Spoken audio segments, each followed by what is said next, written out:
Assalamualaikum warahmatullahi wabarakatuh. Anak-anak, apa kabarnya hari ini? Ibu harap kalian selalu sehat dan dalam lindungan Allah Subhanahu wa taala ya. Amin amin ya robbal alamin. Hari ini kita sudah masuk ke tema B subtema 2 pembelajaran 1 dan 2. Nah, sebelum memulai pelajaran silahkan dibuka dulu buku paket tema B-nya ya. Nah, baiklah. Yang pertama, faktor-faktor yang mempengaruhi pernapasan manusia. Silakan dibuka buku halaman 38. Nah, dalam keadaan normal, kita menghirup dan menghembuskan udara kira-kira sebanyak 500 ml.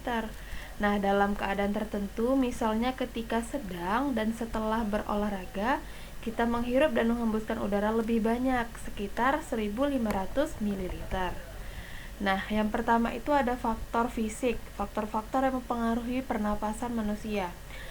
Pada faktor fisik ini, contohnya umur, jenis kelamin, suhu tubuh, posisi tubuh, dan aktivitas tubuh. Nah, faktor fisik ini menentukan frekuensi pernapasan. Nah, pengertian dari frekuensi pernapasan adalah banyaknya udara pernapasan masuk dan keluar pada manusia yang dilakukan setiap menit. Yang kedua ada faktor emosi. Nah, emosi kita juga mempengaruhi pernapasan. Nah, ketika kita marah, frekuensi pernapasan akan cenderung lebih tinggi. Nah, apabila emosi stabil, maka frekuensi pernapasan akan stabil atau normal.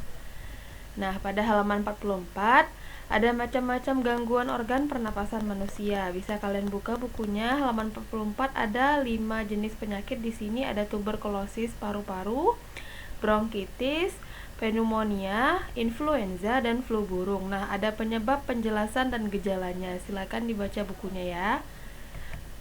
Nah, pada halaman 45 ada teks yang bronkitis dan asap berbahaya.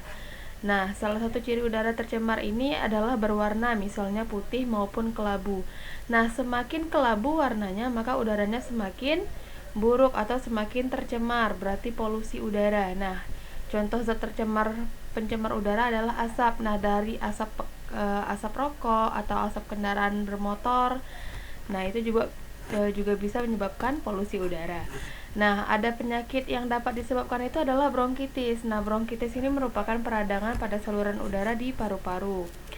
Nah, pada perokok, ini orang-orang yang merokok, bronkitis dapat terjadi secara berulang. Nah, ada bronkitis iritatif yang disebabkan oleh berbagai jenis debu, asam kuat, misalnya amonia, klorin, hidrogen sulfida, dan sulfur dioksida.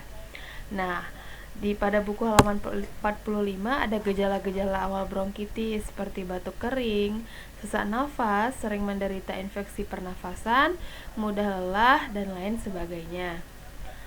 Nah, selanjutnya ada tentang properti tari. Nah, pada buku halaman 46, properti tari itu adalah benda-benda yang digunakan untuk mendukung suatu gerak tarian. Fungsinya itu yang pertama ada menambah keindahan tarian, yang kedua menyampaikan pesan atau makna suatu tarian.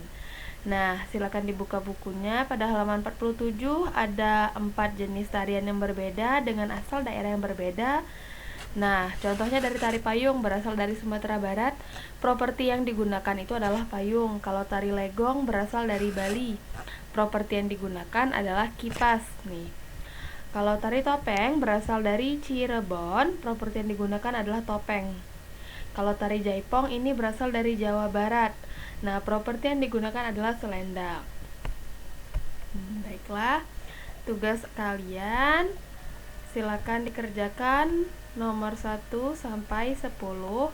Nah, untuk soal nomor 6 sampai 10, untuk menjawab pertanyaannya, silakan baca dahulu teks pada halaman 45 tadi seperti teks yang Ibu jelaskan sebelumnya ya. Nah, demikian penjelasan dari Ibu. Mohon maaf apabila ada kesalahan Ibu dalam menjelaskan. Wassalamualaikum warahmatullahi wabarakatuh.